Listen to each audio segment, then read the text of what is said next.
তো আপনারা আমার নবী রাহমাতুল লিল আলামিন 10 বছরের পর থেকে আবু তালেবের কাছে লালিত পালিত হতে লাগলেন।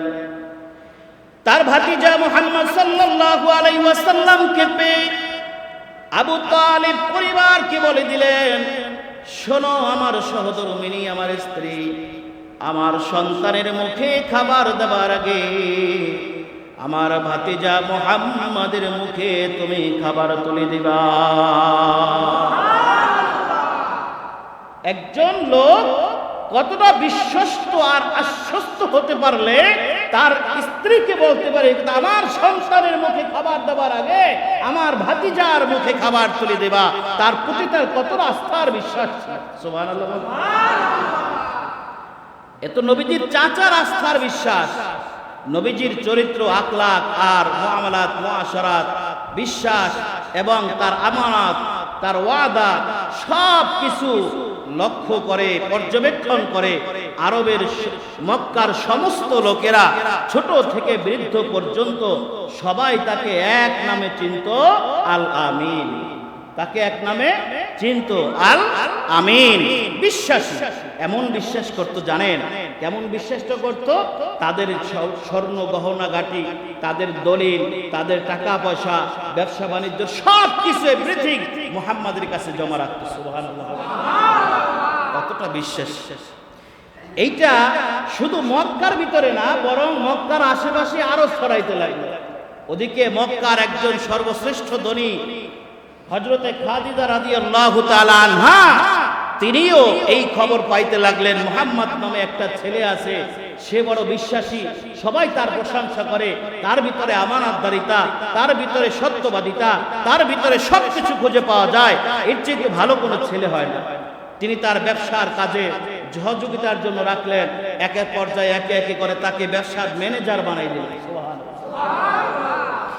হযরত খাদিজাতুল কুবরা রাদিয়াল্লাহু তাআলা আনহা চিন্তা করলেন, এতদিন পর্যন্ত আমি ব্যবসা বাণিজ্য করেছি, আমার ব্যবসা বাণিজ্যের জীবনে বহু ম্যানেজার অতিবাহিত হয়ে গেছে, কিন্তু এত লাভজনক ব্যবসা আমার জীবনের ব্যবসায়িক জীবনে আর কেউ করতে পারে না।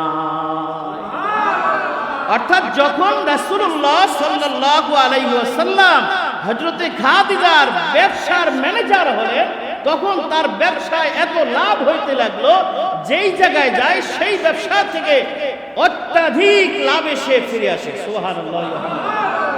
শুধু তাই না ভাইরা আমার, বন্ধুরা আমার, হযরতে খাদিজা রাদিয়াল্লাহু তাআলা আনহা চিন্তা করলেন কিভাবে ব্যবসা করে যে এত লাভ হয়, এইটা পর্যবেক্ষণ করার জন্য হযরতে খাদিজা রাদিয়াল্লাহু তাআলা আনহা একজন গোলাম নিযুক্ত করলেন।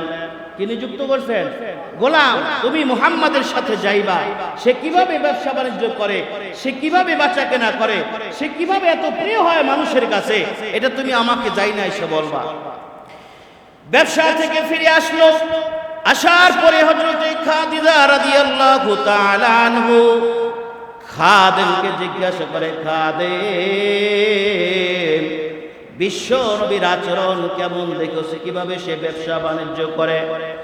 এবার গোলাম খাদেম উত্তর দেয়, ও খাদিজা, শুনুন, মুহাম্মাদের প্রশংসা যদি করি তাহলে কম হয়ে যাবে। সুবহানাল্লাহ বলবেন না? মুহাম্মাদুর রাসূলুল্লাহর প্রশংসা যদি করি তাহলে কম হয়ে যাবে। এখনো তিনি নবুয়তি পান নাই, এখনো তিনি নবুয়তি পান নাই। বয়স মনে করেন 24-এর শেষ, 25-এর কাছাকাছি এরকমটা সময় হবে। গোলাম বলে, খাদিজা শুনুন, মুহাম্মদ যখন ব্যবসা বাণিজ্য করার জন্য যে এলাকায় পৌঁছে সেইখানে 2 থেকে 3 দিন অবস্থান করে। কয়দিন? 2 দিন বা 3 দিন অবস্থান করে। এই 2 দিন বা 3 দিন অবস্থান করার মধ্যে মানুষের সাথে হাসি খুশি কথাবার্তা বলে তার সাথে এমন একটা সম্পর্ক হয়ে যায়, সে যখন ওই এলাকা থেকে বিদায় নিয়ে আসে তখন মনে হয় কোনো মা, কোনো বাবা, কোনো ব্যবসায়ী বন্ধু অথবা কোনো ভাই তার ভাইকে, তার ছেলেকে, তার সন্তানকে, তার বন্ধুকে দূরে কোথাও সফরের জন্য বিদায় দিতেছে। সুবহানাল্লাহ। এত কান্নাকাটি করে, এতটা সম্পর্ক ভালো হয়ে যায়। আমি তো তার সাথে থেকে দেখছি, স্বচক্ষে দেখেছি। হযরতে খাদিজা বলে, আর কি দেখেছো? বলে, শুনুন খাদিজা, মুহাম্মদকে আমি দেখেছি, আমরা সবাই এক রাস্তা দিয়ে চলতাম। চলার সময় রাত্রে আকাশের রোদের তাপে বালু গরম হয়ে যেত এবং সবার উপরে এত প্রচন্ড পরিমাণে রোদ্রের তাপ থাকতো, অনেকেই পথ চলা অসহ্যকর হয়ে যেত, কষ্টকর হয়ে যেত। কিন্তু মুহাম্মাদুর রাসূলুল্লাহ, মুহাম্মদকে আমি দেখেছি রাস্তা দিয়ে যখন চলে, তখন একখণ্ড মেঘ আইসা মুহাম্মাদের উপরে ছায়া দিয়া শীতল করে দিতে থাকে। মুহাম্মদ চলতে থাকে, মেঘখণ্ড চলতে থাকে, মুহাম্মদ থামে, মেঘখণ্ড থামে। মুহাম্মদ ব্যবসা বাণিজ্য করে হাটে, রৌদ্রের মধ্যে মেঘ আইসা মুহাম্মদকে ছায়া দেয়। আল্লাহু আকবার। ভাইরা আমার, বন্ধুরা আমার, আল্লাহর নবী মুহাম্মদুর রাসূলুল্লাহর প্রশংসা গোলামের মুখে। খাদিজা কি গোলাম বলতেছে, আমার মালিক। শুধু তাই না, রাস্তায় চলতে চলতে আমরা সবাই ক্লান্ত শ্রান্ত হয়ে যেতাম, দুর্বল হয়ে যেতাম। পথিমধ্যে যখন মুহাম্মদকে বিশ্রাম করার জন্য বলতাম, আমাদের সবাইকে একটা জীবন্ত ছায়াদার গাছের নিচে তাবু গাড়ার জন্য বলতেন, আর মুহাম্মদ রৌদ্রে একটা জীর্ণ শীর্ণ মরা গাছের নিচে তিনি অবস্থান করতেন। আমরা ছায়াদার গাছের নিচ থেকে লক্ষ্য করে দেখেছি, যেই না মুহাম্মদ একটা মরা জীর্ণ শীর্ণ পচা গাছের নিচে বসেছে বিশ্রাম করার জন্য, নিজের চাদরটা বিছায়া দিয়েছে, চাদরের উপরে বসেছে, অমনি সেই মরা জীর্ণ শীর্ণ পচা গাছটি জীবিত হয়ে গেছে। সুবহানাল্লাহ। আর তাতে গাছের শাখা উপশাখা ডালপালা ছড়ায়া যাইতে লাগলো, ডালের মাথায় মাথায় পাতা গজায় লাগলো, গজাইতে গজাইতে এক পর্যায়ে বিশাল গাছে পরিণত হয়ে যায় এবং গাছের পাতাগুলো নাইরা নাইরা আপনার আমার নবীকে ওই গাছ ছায়া প্রদান করে। সুবহানাল্লাহ। হয় না আরো সুবহানাল্লাহ। ভাইরা আমার, বন্ধুরা আমার, নবীজির প্রশংসা, মুহাম্মাদের প্রশংসা গোলামের মুখে যতই শুনে হযরতে খাদিজা, ততই যেন মুহাম্মাদের প্রেমে বেকুল হয়ে যায়। খাদিজার চোখে কোনো ঘুম নাই, খাদিজার নাওয়া নাই, খাওয়া নাই, ঘুম নাই, চোখে তার নিদ্রা ভালো লাগে না, কেমন যেন সে বেকুল হয়ে গেছে। আর মনে মনে চিন্তা করে, এমন একটা মহাপুরুষকে যদি আমার জীবন সঙ্গিনী করতে পারতাম, মনে হয় যেন আমি পৃথিবীর সর্বশ্রেষ্ঠ এবং সবচাইতে একজন ভালো ধন্য নারী হতাম। এখন নবীকে বিবাহ করার জন্য তার মন বেকুল হয়ে গেছে। নবীজির বয়স তখন 25। কত? কিভাবে নবীর সঙ্গে মুহাম্মাদের সঙ্গে বিবাহের প্রস্তাব দিলে? নিজেও লজ্জা লজ্জা করে চিন্তা করেন, এত সুন্দর তার বাহিরের চরিত্র, না জানি ভিতরের চরিত্রটা কত সুন্দর হবে। কি বলেন, ঠিক না ভাই? ঠিক। বাহিরের চরিত্র যারা এত সুন্দর, ভিতরের চরিত্রটা না জানি কত সুন্দর। খুব খেয়াল করে শুনবেন, এই বিবাহের পদ্ধতি এবং বিবাহ করা নবীজিকে, এখান থেকে আমাদের জন্য শিক্ষা আছে, আছে না নাই? একজন পুরুষের বাহিরের বিবাহের আগের জীবন একরকম, আর বিবাহের পরের জীবন একরকম। প্রিয় বিবাহিত ভাইরা আমার যারা আছেন, লক্ষ্য করবেন, যখন একটা ছেলে একটা মেয়ের প্রেমে পড়ে, তখন ছেলেটা মেয়ের সামনে এমন ভাবে উপস্থাপন করে, সুগন্ধি লাগায়া, সাবান দিয়া গোসল করা, সুন্দর একটা পোশাক পরা মেয়ের সামনে পরিবেশন করে। কথা বলেন, ঠিক না বেটে? আর মেয়েটা মনে করে, আরে এটা মনে হয় একজন রাজপুত্র। কথা বলেন, ঠিক না? আর একটা মেয়ে যখন একটা ছেলের সাথে দেখা করতে যায়, প্রেম বিনিময় করতে যায়, তখন দেখবেন ওই মেয়েটা ভালো করে পারফিউম মাইখা, চুলে হেয়ার কাটিং কইরা, মেকআপ কইরা, সুন্দর পোশাক কইরা, রাজরানীর মতন তার সামনে ছেলের সামনে পরিবেশন করে। এখনো কিন্তু তারা বিবাহের পরের জীবনে যায় নাই। এই ছেলেটা এইভাবে করে করে ছেলেটা মনে করে মনে হয় শেখ হাসিনার নাতি। কথা বলেন ঠিক না বেটি? আর মেয়েটা মনে করে যে এটা মনে হয় কোন রাজপুত্র, এইভাবে মনে করা করে চলে, কিন্তু এখনো ভিতরের জীবনে যায় নাই। বিবাহ হয়ে গেল, বিবাহ হওয়ার পর ওই মেয়েটা সাংসারিক কাজে তার সাজগোজ সব এলোমেলো হয়ে যায় না। স্বামীর সামনে কোনো সুন্দর ভাবে সে পরিবেশন করতে পারে, অনেকে পারে অনেকে পারে না। আর যেই ছেলেটা সাবান দিয়া গোসল করে পারফিউম মাইখা সুন্দর পোশাক পরে রাজকন্যা রাজপুত্রের মতো মেয়ের সামনে পরিবেশন করত, বিয়ার পরে এমন অবস্থা হয়েছে তার সারা বছরেও একদিন গায়ে সাবান হয় না, গা থেকে গন্ধ আসে। যখন বিছানায় শুইতে যায় তখন বিবি বলে, একটু দূরে সরো না, তোমার শরীর থেকে ঘামের গন্ধ আসে। কি বলে ঠিক না বেটি? তাহলে বিবাহের আগের জীবন আর বিবাহের পরের জীবন এক হতে পারে না। এই জন্য আপনার আমার পয়গম্বর রাহমাতুল লিল আলামিন মুহাম্মদুর রাসূলুল্লাহ সাল্লাল্লাহু আলাইহি ওয়াসাল্লাম বলছেন, যদি কোনো স্ত্রী কোন স্বামীকে সার্টিফিকেট, ভালো সার্টিফিকেট দেয়, একজন ভালো স্বামীর সার্টিফিকেট দেয়, তাহলে সে জান্নাত। সুবহানাল্লাহ। স্ত্রী যদি বলে আমার স্বামী অনেক ভালো, আমার স্বামীর মতো দ্বিতীয় কোন স্বামী হয় না, তাহলে আপনি জান্নাতি। আর যদি স্ত্রী বলে আমার স্বামীর মতো লুচ্চা বদমাশ আর কোনো স্বামী হয় না, তাহলে মনে করবেন আপনি জাহান্নামী। তাহলে আজকে থেকে স্ত্রীর সাথে কিভাবে সদালাপ এবং ব্যবহার করতে হবে এটা আপনার হাতে। আপনার জান্নাতের চাবি আপনার স্ত্রীর হাতে। আর স্ত্রীদেরকে বলবো, মা বোন যারা আওয়াজ শুনতেছেন, আলোচনা শুনতেছেন, মনোযোগ দেন। আপনার স্বামী যদি আপনাকে সার্টিফিকেট দেয় আপনি জান্নাতি, মনে রাখবেন আপনার স্বামীর খেদমতে, আপনার স্বামীর আদেশ নিষেধের উপরে আপনার জান্নাত আর জাহান্নাম। কথা বলা ঠিক না ঠিক?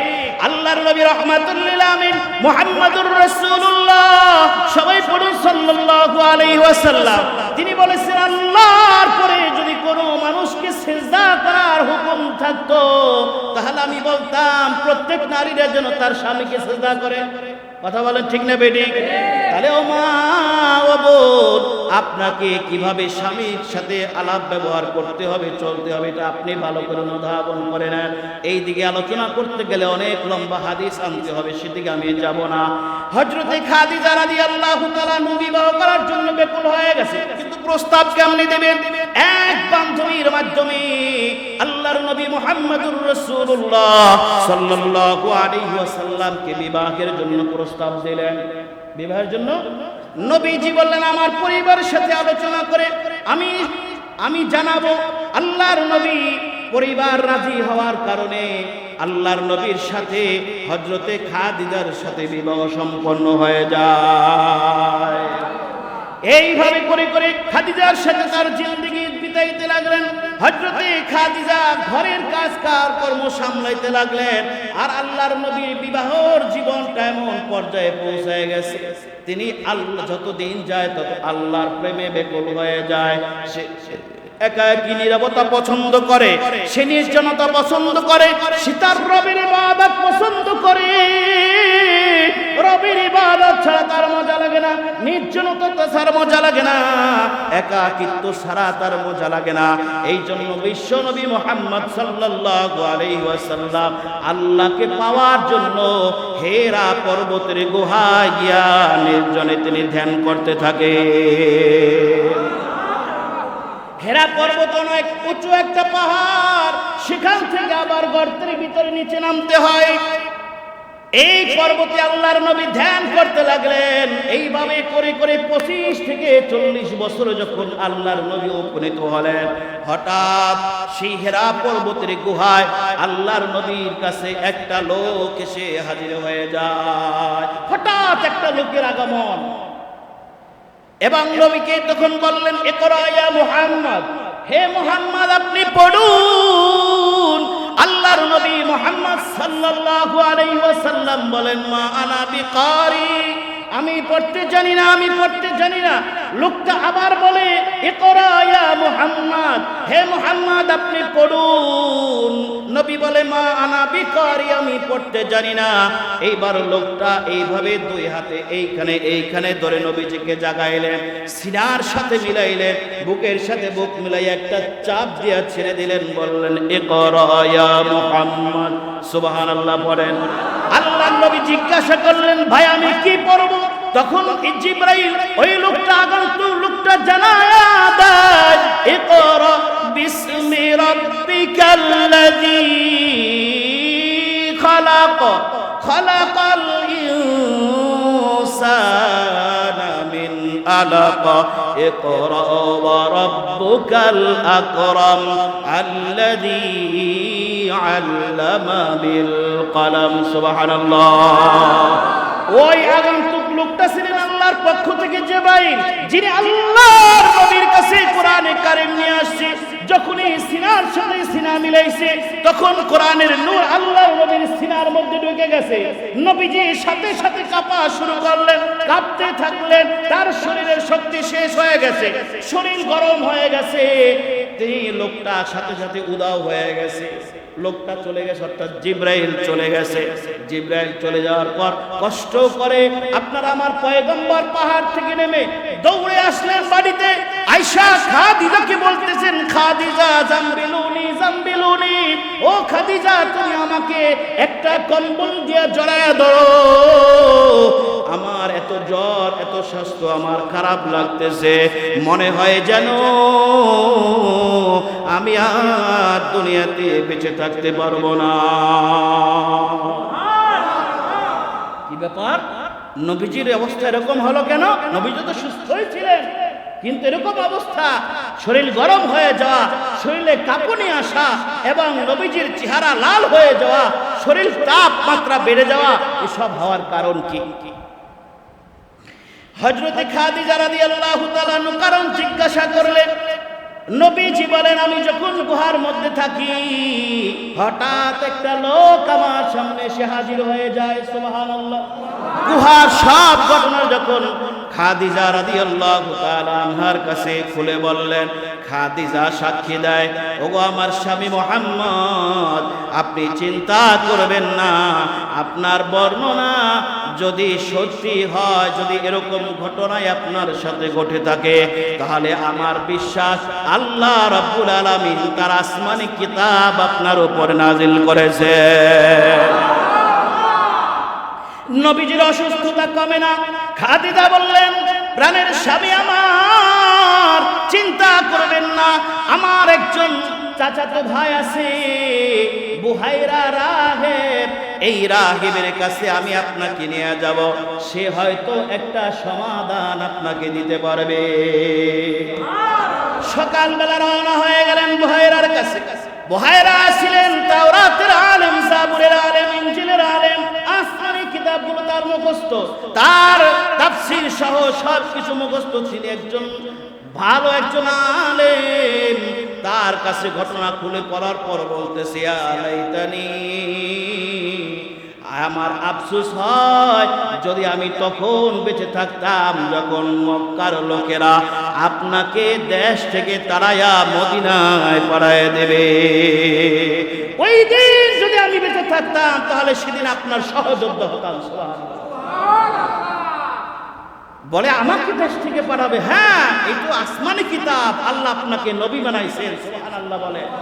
আর এই দেশ ত্যাগ করা, নবীর মাথায় তরবারি দেওয়া, নবীর গর্দানে তরবারি দেওয়া, নবীকে মারা, নবীকে কষ্ট দেওয়া, নবীর সাথীদেরকে কষ্ট দেওয়া, নবীদেরকে করাত দিয়ে চিরে ফেলা, এটা শুধু আপনার সাথে না, বরং আপনার পূর্বে যত নবীরা এসেছে তাদের সাথে এই ব্যবহারই করা হয়েছে। কথা বলেন ঠিক না বেঠিক? এজন্য এই ব্যবহার আপনার সাথে করবে। নবী আমার সেখান থেকে চলে আসলেন, চিন্তায় পড়ে গেলেন, অসুস্থ অবস্থা কেমন হবে। ভাইরা আমার, বন্ধুরা আমার, কেন বা অসুস্থ হবেন না? আল্লাহ পাক রব্বুল আলামিন যে নবীজির উপরে কোরআনে কারীম নাজিল করেছে, কোরআন কারীম নাজিল করলে এরকম অবস্থা হয়? হ্যাঁ, এরকম হয়। যেমন কোরআন সম্পর্কে আপনার একটু দুইটা আয়াত আমি আপনাদের শোনাই। আল্লাহ রাব্বুল আলামিন বলেন, আল্লাহ রাব্বুল আলামিন বলেন, ইন্না আরাদনাল আমানাতা আলাস সামাওয়াতি ওয়াল আরদ। আল্লাহ তাআলা বলেন, আমি আরজ করলাম, আমি আবেদন করলাম, আমি চাইলাম জমিনের কাছে, আমি কোরআনটা জমিনের উপর নাজিল করব। জমিন অস্বীকার জানায়, এর ভার বহন করতে পারবে না, আসমান ভার বহন করতে পারবে না, পাহাড় বহন করতে পারবে না। আল্লাহ রাব্বুল আলামিন বলেন, ওয়াসবাকনা হামালাহাল ইনসান, শেষ পর্যন্ত আমি আপনার উপরে কোরআন নাজিল করেছি।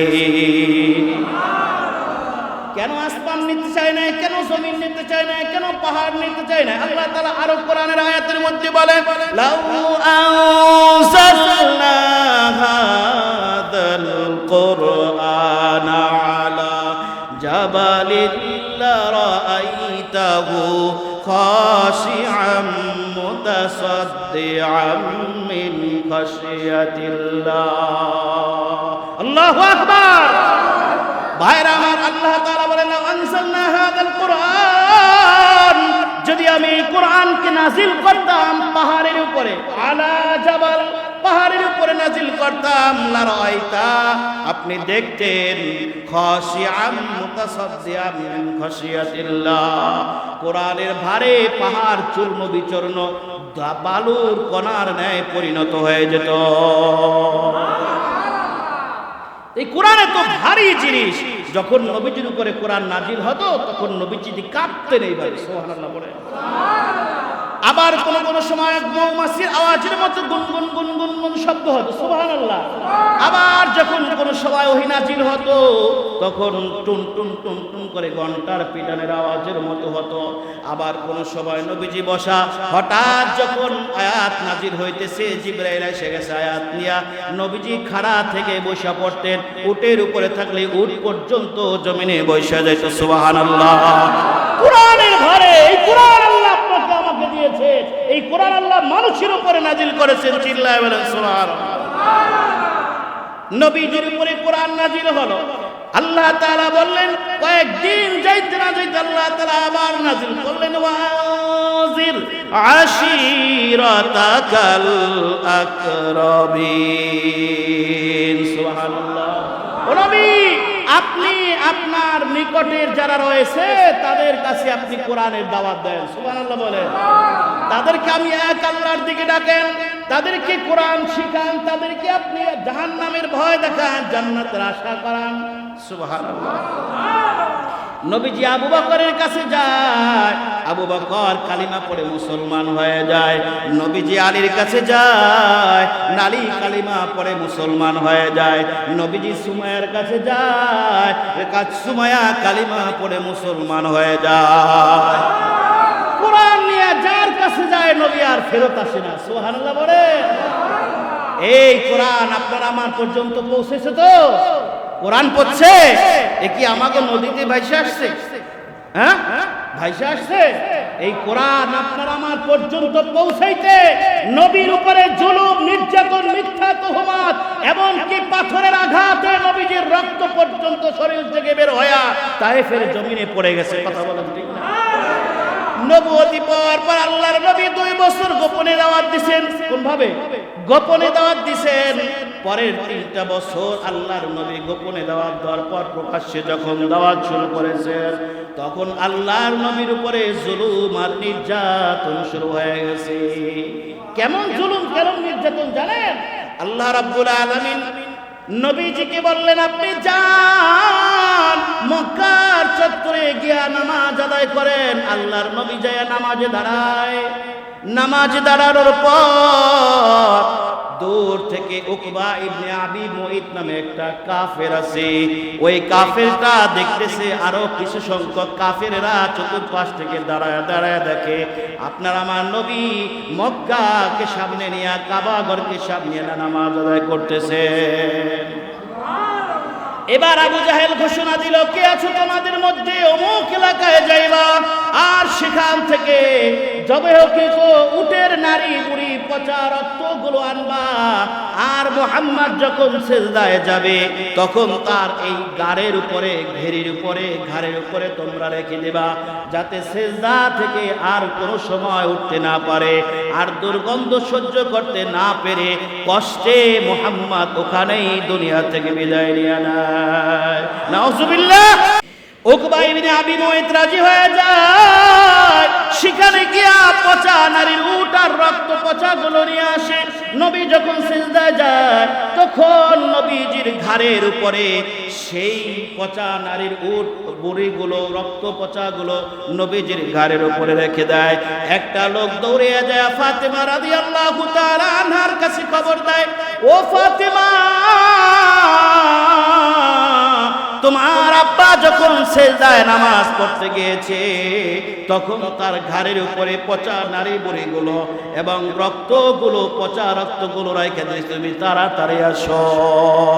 কোন মানুষের সাহস ছিল না সে নবীজির ঘাড়ের উপর থেকে সেই নারীগুলো পচা দুর্গন্ধযুক্ত জিনিসগুলোকে সরাই দেবে। হযরতে ফাতেমা রাদিয়াল্লাহু তাআলা আনহা আসছেন, আয়েশা তার আব্বার অর্থাৎ মুহাম্মদুর রাসূলুল্লাহ সাল্লাল্লাহু আলাইহি ওয়াসাল্লামের ঘাড়ের উপর থেকে নারী বুড়িগুলো সরায়া দেয় এবং নবীজি মনে কষ্ট নিয়া আল্লাহর নবী খাদিজার বাসায় ফিরিয়া যায়। এত কষ্ট করে আল্লাহর নবী যেই নামাজ আপনার আমার পর্যন্ত পৌঁছেছে, কোন সাহসে এবং কার প্ররোচনায় আপনি নামাজকে ছেড়ে দিচ্ছেন? বলেন, কার জন্য ছাড়তেছেন আপনি নামাজ? সন্তানের জন্য, বিবির জন্য, আপনার পেটের জন্য, আপনার বাড়ি ঘর জায়গা জমি বাড়ানোর জন্য, দুনিয়ার সম্পদের জন্য? সব কিছু দুনিয়ায় থাকবে, শেষ পর্যন্ত আপনার দেহটাও মাটির খোরাক হবে, পোকামাকড়ের খোরাক হবে, শুধু বাকি থাকবে আপনার আমল নামা।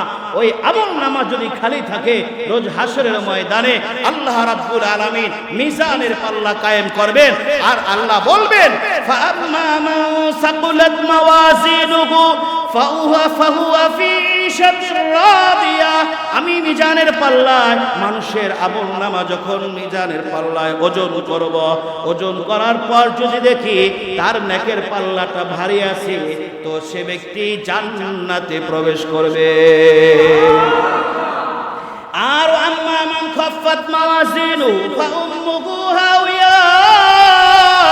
আল্লাহ রাব্বুল আলামিন বলেন, যার আমলনামার নেকের পাল্লাটা হালকা হবে, ওয়াম্মা মান খাফফাত, যখন হালকা হবে আমলনামা কম হবে, আল্লাহ রাব্বুল আলামিন বলেন ফাউম্মুহু হাওিয়া, তখন খালি আমলনামা ওয়ালাকে ধইরা ঘাড় ধইরা জাহান্নামের মধ্যে নিক্ষেপ করা হবে। কোন জাহান্নাম? হাবিয়া নামক জাহান্নাম। হাবিয়া কি আল্লাহর নবী এখনো জানে না? এইজন্য আল্লাহ আবার জিজ্ঞাসা করে, আমার হাবিব, হাবিয়া কি আপনি জানেন? ওয়ামা আদরাকা মা হিয়া, হিয়া মানে হাবিয়া, এই হাবিয়া কি আপনি জানেন? আল্লাহর নবীকে আল্লাহ জবাব দেয়, নারুন হামিয়া। সুবহানাল্লাহ বলেন। নারুন হামিয়া, প্রজ্বলিত আগুন, যেই আগুন জ্বালানো হয়েছে জ্বালাইতে জ্বালাইতে জ্বালাইতে জ্বালাইতে কালো হয়ে গেছে। সুবহানাল্লাহ। আগুন জ্বালাইতে জ্বালাইতে কালো হয়ে গেছে। আল্লাহর নবী কেমন জাহান্নামের আগুন একটু বর্ণনা দেয়। আল্লাহর নবী মসজিদে নববীতে বসা, সাহাবায়ে কেরাম আছেন, হঠাৎ জিবরাইল আমিন আলাইহিস সালাতু সালামের আগমন। আল্লাহর নবী সাল্লাল্লাহু আলাইহি ওয়াসাল্লামকে এসে জিবরাইল সালাম দেয়, আসসালাতু ওয়াসসালামু আলাইকা ইয়া রাসূলুল্লাহ। দেখছেন সালাম দেওয়ার পদ্ধতি? দেখছেন? আসসালাতু ওয়াসসালামু আলাইকা ইয়া রাসূলুল্লাহ। জিবরাইল সালাম দেয়। কে সালাম দেয়? জিবরাইল সালাম দেয়, শিখায় দেয় নবী এইভাবে সালাম দিলেন। নবী শিখায় সাহাবাদেরকে এইভাবে সালাম দিলেন। হাদিস শরীফের মধ্যে আল্লাহর নবী বলেন, আসসালামু ক্বাবলাল কালাম, আগে সালাম তারপরে কালাম। ইয়া একটা হরফে নিদা, এটা একটা শব্দ, একটা বাক্য রূপে ব্যবহার হয়। এই জন্য সালামের আগে ইয়া শব্দ আসতে পারে না। আমরা ইয়া আসসালামু আলাইকুম বলি না, আমরা বলি আসসালামু আলাইকুম ওয়া রাহমাতুল্লাহ। কথা বলেন ঠিক না বেঠিক? ভাইরা আমার, বন্ধুরা আমার, এই আলোচনা আমি যাব না, তবে আমি আপনাদের বলি আল্লাহর নবী জিবরাইলকে সালাম দেয়, নবী আমার সালামের জবাব নেয়। আল্লাহর নবী জিবরাইল আমিন আলাইহিস সালাতু ওয়াস সালামের কাছে আসে, আয়েশা বলে আমার জিবরাইল আমিন আলাইহিস সালাতু ওয়াস সালামকে জিজ্ঞাসা করে আপনারা আমার দয়ার নবী? নবী বলেন জিবরাইল, যখন তুমি মসজিদে নববীতে আসো তখন মসজিদে নববী আলোকিত হয়ে যায়। সুবহানাল্লাহ। সাল্লাম জিজ্ঞাসা করে জিবরাইলকে, জিবরাইল তুমি যখন মসজিদে নববীতে আসো তখন মসজিদে নববী আলোয় আলোকিত হয়ে যায়, তোমার নূরের আলোতে মসজিদ আলোকময় হয়ে যায়। এখন কেন আলোকিত হয় নাই? জিবরাইল বলেন ইয়া রাসূলুল্লাহ, ইয়া হাবিবাল্লাহ, আমি এত দ্রুত আপনার কাছে আমার আসতে হয়েছে, এত দ্রুত ওহী নাযিল করার প্রয়োজন। আমি যখন ঘুরা না আইসা জাহান্নামের উপর দিয়ে রওনা হই তখন জাহান্নামের আগুনের তাপে আমার নূরের উপর থেকে কালো রঙের একটা আবরণ পড়ে গেছে। আপনারা দেখবেন আগ্নেয়গিরি দেখছেন, পাহাড়ের উপরে যে আগুন জ্বলে, আগুন বের হয়, আগুনের স্ফুলিঙ্গ গুলি পাহাড় গইলা একেবারে লোহা গললে, স্বর্ণ গললে অথবা কোনো ধাতু গললে যখন যেরকম বের হয় ওরকম ভাবে পাহাড় গলে গলে বের হইতেছে। ওইটার কাছে কোনো মানুষ যাইতে পারে? কি বলেন, যাইতে পারে? যাইতে পারেন। ড্রোন দিয়া তারপরে সেই ছবিগুলো কেমনে জ্বলে আগুন, কেমনে পাহাড় টকবক, সেই পাহাড়ের ইগুলো টকবক গলিত অবস্থায় বাইরে বের হয়ে আসে, এবং যখন ওই আগুনগুলো যখন ছড়াইতে ছড়াইতে যখন এলাকায় চলে আসে তখন দেখবেন লোহা থাকুক, গাড়ি থাকুক, যাই থাকুক না কেন সব ওই আগুনের সাথে স্পর্শ হওয়ার সাথে সাথে সাথে সাথে গলে পড়ে ছাড় হয়ে যায়। সুবহানাল্লাহ। যদি দুনিয়ার আগুন এত কষ্টকর, এত যন্ত্রণা দেয়, এত শক্তিশালী হয়, তাহলে একবার ভাবুন আপনার রব আপনাকে গুনার কারণে জ্বালানোর জন্য যে জাহান্নামের আগুন বানাচ্ছে সেই আগুন কত শক্তিশালী। কথা বলেন ঠিক না বেঠি? এজন্য ভাইরা আমার, নবীজি কষ্ট করে, নবীজির গায়ে আঘাত করে, নবীজির উপরে জুলুম অত্যাচার নির্যাতন করার পরেও যেই ব্যক্তি ছাড়তে পারেন, যেই নবী আপনাকে আমাকে নামাজ পৌঁছে দিয়েছে সেই নামাজ আমরা ছাড়বো? নবীর প্রতি প্রেম ভালোবাসা থাকবে তো ইনশাআল্লাহ? ভাইরা আমার, বন্ধুরা আমার, আমি আপনাদের সামনে যে হাদিসটা পড়েছিলাম সেই হাদিসটা সম্পর্কে আমি আপনাদের কিছু কথা বলতে চাই। আমার সময় মাত্র আর 5 মিনিট। কত মিনিট? 5 মিনিট। এই 5 মিনিট আমি আমার আলোচনা শেষ করব। খুব মনোযোগ দেন, এই কথাগুলো আপনার আমার কাজের। তো নবী আরবি সাল্লাল্লাহু আলাইহি ওয়াসাল্লাম বলেন, লা ইউমিনু আহাদুকুম হাত্তা আকুনা আহাব্বা ইলাইহি মিন ওয়ালিদিহি ওয়া ওয়ালাদিহি ওয়ান নাসি আজমাইন। নবী আমার বলেন যে লা ইউমিনু আহাদুকুম, তোমাদের মধ্যে কেউ মুমিন হইতে পারবে না, তোমাদের মধ্যে কেউ মুমিন হইতে পারবে না। লা ইউমিনু আহাদুকুম, তোমাদের মধ্যে কোনো মানুষ মুমিন হইতে পারবে না, হাত্তা, যতক্ষণ পর্যন্ত না, হাত্তা লা ইউমিনু আহাদুকুম হাত্তা আকুনা আহাব্বা ইলাইহি মিন ওয়ালিদিহি, যতক্ষণ পর্যন্ত তার নিজের নফস, তার সন্তান, তার বিবি, তার মা বাবা, ভাই বোন, বন্ধু বান্ধব, এমনকি মালের চাইতেও বেশি আমি নবীকে মহব্বত করতে না পারবে, ততক্ষণ পর্যন্ত ততক্ষণ পর্যন্ত কোনো মানুষ মুমিন হইতে পারবে না। তাহলে মুমিন হইতে গেলে আপনার নিজের জীবনের চাইতে এবং আপনার মা বাবার চাইতে, আপনার ছেলে মেয়ের চাইতে, আপনার স্ত্রীর চাইতে, আপনার ভাইয়ের চাইতে, বোনের চাইতে, এক কথায় সব কিছুর ঊর্ধ্বে আপনার আমার নবীর প্রতি প্রেম আর ভালোবাসা থাকতে হবে। কি বলেন ঠিক না বেঠিক?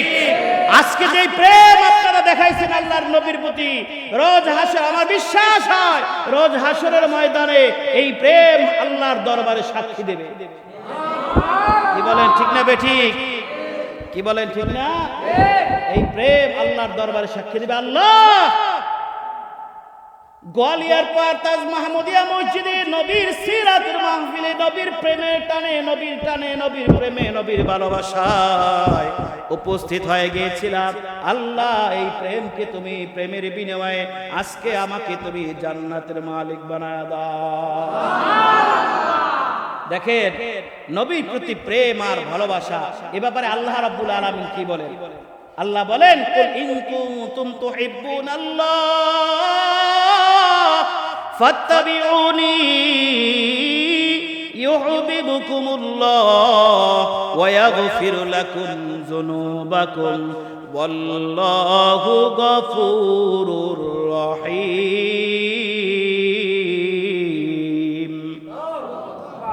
আল্লাহ রাব্বুল আলামিন বলেন, কুল, ও আমার হাবিব আপনি বলেন, ইন কুনতুম তুহিব্বুনাল্লাহ, কাকে বলবে? উম্মতদেরকে বলেন, ইন, যদি, কুনতুম, তোমরা চাও, তোমরা হও, তুহিব্বুনাল্লাহ, আল্লাহর ভালোবাসার পাত্র, যদি আল্লাহর ভালোবাসা পাইতে চাও, আল্লাহ তোমাকে ভালোবাসে, এটা যদি তুমি চাও, অথবা তুমি যে আল্লাহর প্রেমে পাগল হইতে চাও, তাহলে আপনি নবী বলে দেন, ফাত্তাবিউনি, আমার অনুসরণ করো, আমার অনুসরণ করো।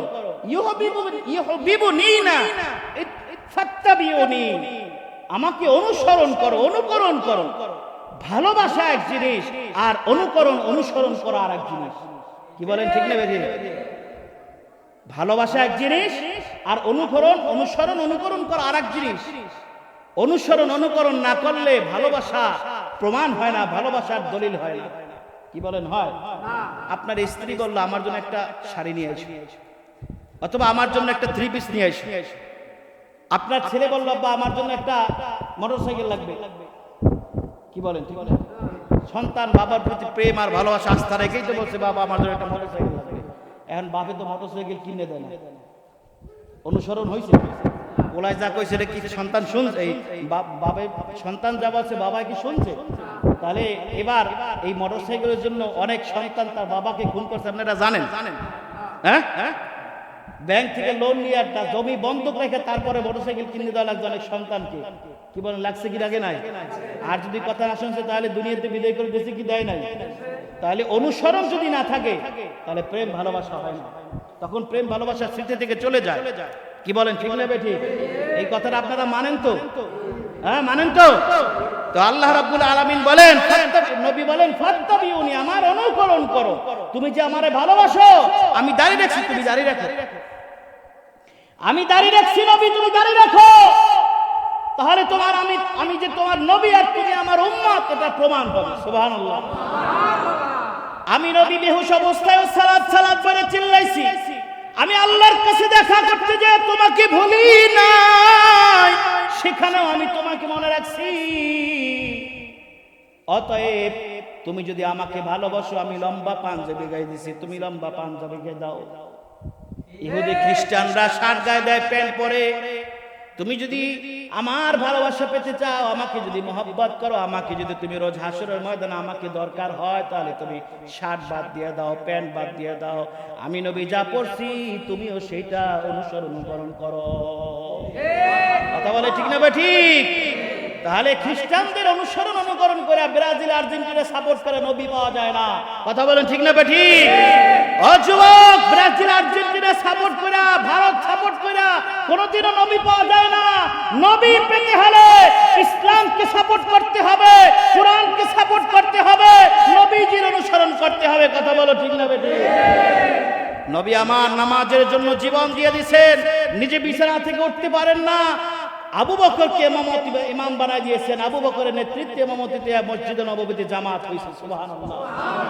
নবী মৃত্যুর সময় সালাত বলে উম্মতদেরকে সতর্ক করছেন, উম্মত আমি দুনিয়া থেকে চলে যাই, কিন্তু তোমরা সালাতকে ভুলো না, তোমরা নামাজকে ভুলো না। কি বলেন? বলছে কি বলে নাই? তাহলে আপনি আমি কোন সাহসে, কার প্রেমে পড়ে, কার মহব্বতে, কার কোন কারণে আপনি আজকে এই নামাজকে ছেড়ে দিচ্ছেন? ভাইরা আমার, নবীর প্রতি প্রেম ভালোবাসা দাঁড়াইয়া ইয়া নবী সালামু আলাইকা বললেই নবীর প্রেম প্রকাশ হয় না। বছরে একবার রবিউল আউয়াল করলে নবীর প্রেম প্রকাশ হয় না। প্রেম ভালোবাসা যদি সত্যিকারের হয়, তাহলে সারা বছর থাকবে। কথা বলেন ঠিক না বেঠিক? শুধু তাই না, সারা জিন্দেগি থাকবে। বলো ঠিক না বেঠিক? এজন্য ভাইরা আমার, নবীর প্রেম প্রকাশ করতে হলে নবীর অনুকরণ অতীব জরুরি। নচেত রোজ হাসরের ময়দানে আল্লাহর ভালোবাসা, নবীর বলে ভালোবাসা পাওয়া যাবে না। যদি নবীর অনুসরণ করতে পারেন, আল্লাহ বলেন আমি তোমাকে 2টা পুরস্কার দান করব। সুবহানাল্লাহ, সরি 3টা পুরস্কার দান করব। 1 নম্বর হলো ইউহিব্বুকুমুল্লাহ, আল্লাহ ভালোবাসবেন। আল্লাহ আপনাকে ভালোবাসবেন যদি নবীর অনুকরণ করতে পারেন। আল্লাহ যদি কাউকে ভালোবাসে কোনো আপত্তি আছে? আপনাদের কোনো সমস্যা আছে? হ্যাঁ, সমস্যা নাই। আচ্ছা, 2 নম্বর পুরস্কার সংক্ষেপে বলতেছি, একেবারে সংক্ষেপে। 2 নম্বর পুরস্কার ওয়াগফিরু লাকুম যুনুবাকুম, তোমাদের গুনাহগুলো আল্লাহ খুশি হয়ে মাফ করে দেবে। ওয়াল্লাহু গফুরুর রহিম, আল্লাহ সবচেয়ে বড় গুনাহ ক্ষমাকারী। আল্লাহ নিজে ভালোবাসা দিবে এবং রাসূলের সঙ্গে জান্নাত দিবে এবং আল্লাহ তার গুনাহগুলো মাফ করে দিবে। আল্লাহ বলেন মান আহাব্বা সুন্নতি ফাকাদ আহাব্বানি, নবী বলেন যে আমার সুন্নতকে ভালোবাসে ফাকাদ আহাব্বানি, কেমন যেন সে আমি নবীকে ভালোবাসে।